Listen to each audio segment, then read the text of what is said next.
Welcome to the Escape and Empower podcast. Escape from the corporate rat race to empowered franchise ownership. Are you ready to take control of your destiny, follow your dreams, and live life on your own terms? Join our hosts, Dave and Pete, for insights on how to break free from the corporate grind, ditch the 9-to-5, and step into empowered franchise ownership.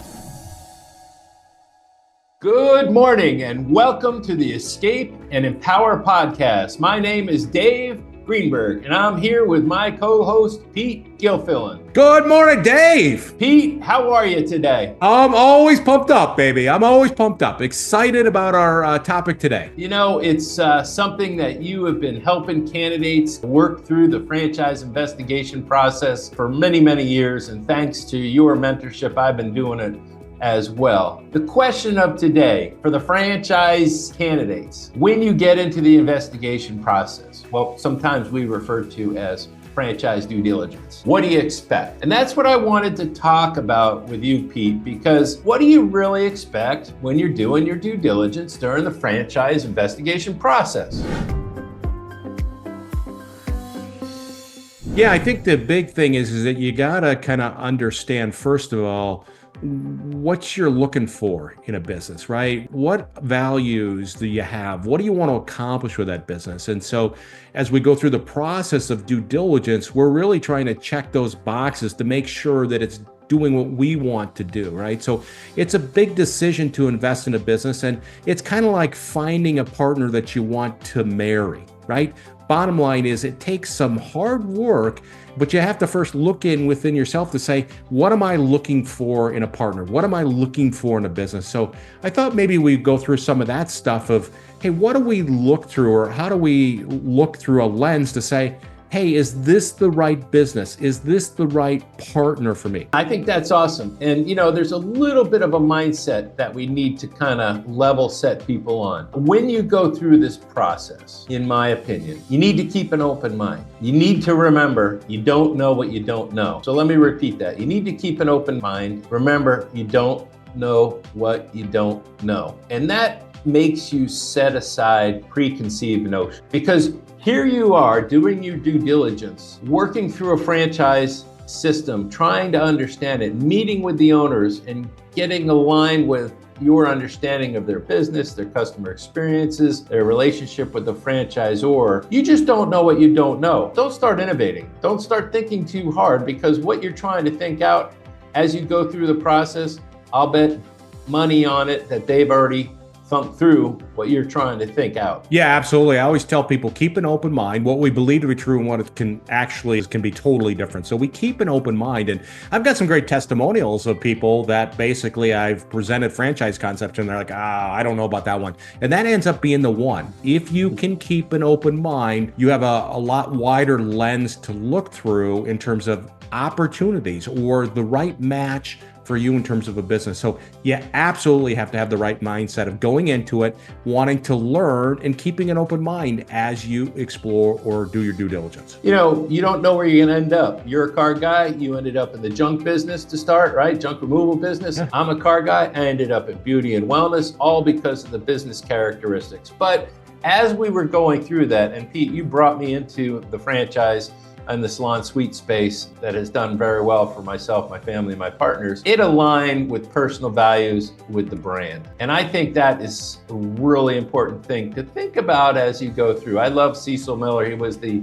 he rest in peace. He was one of the founders of the business that we had actually joined up with. I got to know him and understood that the values that helped them create that business, turn it into a brand, turn it into a franchise, really aligned with what I had envisioned as what I wanted to connect with and invest in. And I think values are important. And you think about it, like I went from the auto industry running very large operations, right, to investing in a junk removal franchise. And I'm the furthest from the kind of guy that does junk. But what I saw with Junk King, the value of this idea that they tried to keep stuff out of landfills and they recycled, repurposed stuff, that really aligned with my values. And so I took a business that I thought, well, I don't know, to learning that those values of that business aligned with mine. And that's why, one of the reasons why I invested in Junk King. Right. So the first step in the franchise due diligence process after we make the franchise introductions is a simple introduction call. You get to know people, right? This is a mutual elimination process. You get to know people. You're protecting your time and money. They're protecting your brand. But it's really important to get to know people. And then eventually you get into the unit economics, which is the second call. And this is, you got to trust the due diligence and investigation process. But one thing that comes out really when you start thinking about the introduction call and the unit economics and start going into a deeper part of the investigation, there are things about these businesses that isn't just about profits, it's about people. And many of the models out there focus on serving the community, focus on serving a group of people or a real service or product need, health and wellness or beauty, whatever it may be. And don't forget, as you go through the process, a lot of people want to be part of the community. They're at the point where they want to give back. It's not just about profits in franchising, which is super important, but it's also about the people that you're serving. It's about your employees. It's about the service you're providing that allows you to do things for others, give back, and make money at the same time. Well, and I think about in the corporate world, it's hard when you are working 12 hours a day, you're traveling to connect in your community. And when you have a business, when Buddy calls it, you're hyper local. Right. And the idea behind this is that you're engaged in the community, you're creating jobs, you're satisfying customers, you're helping people, whatever they need. And this is really important. And then you can take your business and you can use this to impact people, like sponsor a Little League team, or I like to buy Thanksgiving meals for people that they don't have, so the local food shelter. I'll buy, a couple hundred Thanksgiving dinners for families and stuff like that. So the idea is that we can be engaged in the community and making a real difference. So, you go through the intro call, you go through Unionomics, and then eventually you get into the franchise disclosure document. This 200-page document, don't worry, we'll help you work through it, item by item. You don't have to go to sleep reading the whole thing. You have to figure out high level first, is this the one you're going to fall in love with? But don't forget, as you dive into that franchise disclosure document, inside there's things about people, the leadership team of the franchisor, also things about the business. But it keeps on coming back to me about, all right, I'm reading a document, but when I pull my head out of this document, what's something that was always important to me that I have to remember as I go through the process is my employees and is my customers. And I love the word empowerment, as you know, and your leadership style and your skill set, will carry you through that third stage of looking at that 200-page document, because the next stage is talking to customers and franchisees and validation, and maybe even the leadership team and operations part of the team of the franchisor. It's that people thing. And it's your leadership that will really kind of maybe don't forget about it, because it's going to be part of your role, your vision to, bring that culture that now you are unencumbered in doing because you own the business. Yeah, no question. We have to be leaders, right? And especially in a business where we're not the business. You're going to have employees. And our responsibility is to help develop those people, help them grow from that standpoint, because this is really important, because they're going to be out there, they're going to be the face of your business, and you want to help people grow so that they can live a better life. And so our leadership skills that we gain a lot of times in the corporate world, we can leverage this in the business side of our own business. But more importantly also is not your employees, but also the customers, right? That experience, right? What experience are customers having as they engage or are involved with your employees? And so we have to be strong leaders as a business owner. I love talking about this customer experience stuff, because after you get through working through the franchise disclosure document, you get into the validation part of your due diligence and franchise investigation. And I love this piece. I've been a validator. You've been a validator for our franchisors when we were early on. And now you, as a candidate working through the system, can start understanding from the perspective of a franchisee how you deliver on your mission for these impactful customer experiences. I'll just give you aligning my Salon Suite business with values. Now we have over 270 individual salon suite owners that are entrepreneurs. 99.5% of them are women working under our roofs. Now, if that doesn't make you feel good, I don't know what will. Yeah, there's no question, right? And it's this idea that you are that experience and what you're delivering. And so I think that's really important as we look at whatever business we're investigating, is that experience. What happens?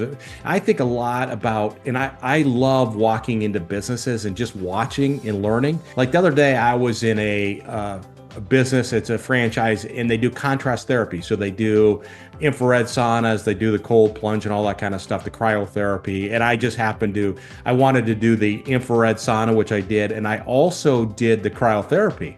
And it was really kind of cool how the employees, they made it a great experience, right? Because you're asking me to step into this cryotherapy chamber. It's going to be 10 below. And I got this hat on, these gloves and my socks, and I'm freezing my ass off. Excuse my language. And Bottom line is that they made it an experience where it was bearable enough to get through that 3 minutes. Well, it's great for inflation. I'm a total chicken because I go to I go to Pause, great franchise in our portfolio, and I'm a raving fan, and I do my infrared sauna, and I just have not been able to do the cryo, but I'm a wuss. But I think one thing that as we go through this investigation and due diligence of a franchise, you got to remember as you go through this process, you're working to understand the proven system, right? Because franchise, they come with a built-in structure. So, I have this one candidate, he's a great marketer, and my recommendation is like, okay, I know you're a really good marketer, just put that in your back pocket. Try to understand what they're bringing to the party first, because what you have to offer is like icing on the cake, because they don't have what you have, and they're doing pretty well. So let's just really focusing on understanding on what they offer. Don't try to innovate before you're there, and just think about those things that you can bring to the party that actually take it to the next level, which should give you more confidence in the business if you think it's the right thing for you of being successful. Yeah, no question. And you want to be looking at, as you look at that system, for example, you use customer acquisition. So what is their model? What is their system to acquire customers? And again, you take the experience you've gained over the years and you leverage that system, but we always follow the system. And they also will tell you, hey, these are the type of employees you want. This is where you find those employees, right? And you follow the system. And you know that you can always make the system better, but at a minimum, we want to understand the system that we're going to be following. Are you comfortable with that? Do you want to leverage that to grow and build a business? I have this candidate in the process, and it's kind of surrounding the idea of becoming your neighborhood butcher. It's a really cool offering, and it's community driven.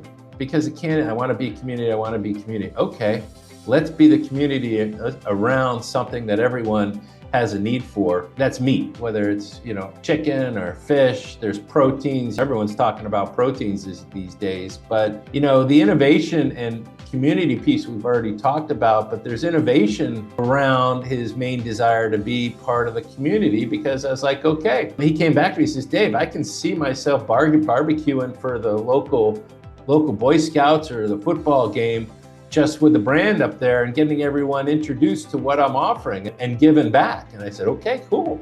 Those are the fun things that you can innovate with purpose. I remember we've innovated in our salon suite space with some additional services that people hadn't thought of, but the most rewarding one was we gave maternity leave, and they were like, what? Well, we give them 2 weeks of free rent when they had a baby. And you wouldn't believe how valued that was. And it was just an idea that we had. It took a little investment, but it created this culture. It created this focus on giving back and making sure the experience of your customers were kind of appreciated and in tune with what you wanted to do. I think if you're coming up with ideas that serve your purpose of providing for the customers, providing for your employees, that's a great example, right? And speaking of examples, right, one of the big things is you look at a business, kind of that understanding that you have to look at businesses because you're going to have to lead by example. You're going to have to drive that business forward. And I tried to explain that to a candidate the other day. I said, listen, you're the person that's out front. you are the one, you may not always be doing the services, but you're kind of leading by example. People are watching you. We saw that in the corporate world, right? We watched corporate executives, our leaders, we followed them. It's not any different. You are looking for a business where you can step in as that leader and people are going to follow you. I love this conversation because we kind of got to live in the truth. And this is the kind of tough love I try to give some of my candidates sometimes. I just did it the other day. And I was talking to my candidate. I said, you can't show up to your calls 8 minutes late. And he goes, "Oh, you knew about that?" I said, "Of course I did. They reached out to me and said, 'What's up with your candidate? Has he been late to your meetings?' He said, 'No.' And he says, the candidate said, 'I'm really surprised.' I said, like, why? How you behave in the process is what kind of business partner you're going to be. How you work in the process is how you're going to treat your customers or your employees. If I was ever going to be late for a meeting, it happens, right? Just drop someone a quick note and say, 'Hey, listen, I'm just running behind. Can you hold on for 5 or 7 minutes, or we can reschedule, your choice.' 9 times out of 10, they'll say, 'No worries, thank you. I'll be there for you.' So my encouragement to the candidates in the process, how you behave in the process is truly indicative of how you're going to be as a business owner, as a franchisee. So lead by example in the process, show up on time, come to the meeting with good questions. Think about it. People that, cancel on me 5 minutes before the call, I'm like, "No, okay, we're done." That's how they're going to be. That means they're not vested. Everyone has emergencies. I get it. I've had them. But just let people know and apologize to make sure they understand that's not your SOP. So leading by examples takes all sorts of things. Yeah, absolutely. I had a candidate the other day that missed the scheduled call. Just forgot about it. Basically couldn't figure out why the franchisor wasn't interested in it anymore. I said, well, because you gave them little to no importance of remembering, and you didn't value their time. And their time is as valuable as yours. And so to your point, you have to way in which you act as you do your due diligence is being watched, because most likely that is the way in which you are going to lead your business. So I agree on 100% with that position. And for my candidates out there that are listening, or potential candidates, you'll get one-on-one for the first 3 steps, intro call and unit economics and franchise disclosure documents. But eventually you'll get into validation. Those are group calls. And you might think you're just dialing in the call, but everyone's taking attendance. Are you showing up? Do you have a question? And if you're not showing up, that certainly, is indicative of your interest level. And it's really important to show up for those validation calls. Well, and even just be prepped. Like if the franchisor asks you to watch a video and you get on your next call and they say, "Did you watch a video?" And you go, "No, I didn't watch the video." Then again, you've wasted their time. You haven't done what you needed to do, right? So what stops you from, as you become a franchisee, not watching that training video that you're supposed to watch before the training session? So again, it is a process where you are courting each other. You're trying to decide if you're going to be business partners, and you have to show what you're going to be as a business partner, just as they have to show you what they're going to be as a business partner. So I'll throw it on the backside. I had a franchise development person miss a call with one of my candidates. Right. And I had to call the franchise development person and say, "Listen, the candidate is no longer interested in your franchise concept because you missed the call." And he goes, "Well," and I said, "It doesn't make any difference, right? You missed the call. You showed what the franchise, what it's going to be like to partner with us." Mm-hmm. Right. Yeah. Just like not turning on your video screen. Yeah. Everything's in Zoom. So, you have a heck of an opportunity here, and you're going to invest 20, 30 hours going through the investigation process. It's going to take you 4 weeks, and you need to do your diligence, and your business is run 9 to 5. And you just can't do it on weekends. So don't expect it on weekends or in the evenings. You got to be ready to set aside time to do the investigation, because if you can't set aside time during a normal work day to investigate, then you're not going to be able to run a business. So all these things come into play, but here's the pot at the end of the rainbow. We've talked about franchising and the financial freedom and flexibility that it provides you. And Pete and I will meet with you as we work through the process, right? We'll meet each step. We'll coach you through it. We got thoughts to share with. We've been through this. We've taken hundreds of candidates through the process. So let's connect let's work together to get through the process, because at the end of the day, this is your opportunity to knock down all that skepticism. If you have any, got to get the unanswered questions answered. If you have any gaps in information, we got to figure out how to fill those gaps, because you're going to make a decision at the end of the process. And there's no question. I mean, when we talk about the craziness that's happening in the world right now, and there is no more, as we've talked about in prior podcasts, there is no more security with a job. Bottom line is you have to start looking for options to create that income security, that career security, especially as we get older. And so we're here. And as you look at franchising as a potential path, you may be looking at multiple paths. You have to go through the due diligence process. And we shared a lot of great things today. And if you want to learn a little bit more about franchising, just go to theempoweredfranchisee.com or hireyourself.com. Schedule a time with Dave or I to learn a little bit more about this potential path, to investigate and see if franchising might be the ultimate path for you to take control of your destiny, to live life in your own terms, and to build wealth. Well, Pete, thanks for talking about this important part of franchise investigation and doing your due diligence and what to expect. I thank you for the summary. 15 minutes. We will figure out whether it makes sense to work together and how we move through the process together. Thanks, Pete. Yep. And if you like what you've heard today, we encourage you to follow, click like and follow our content, because we are here to help you.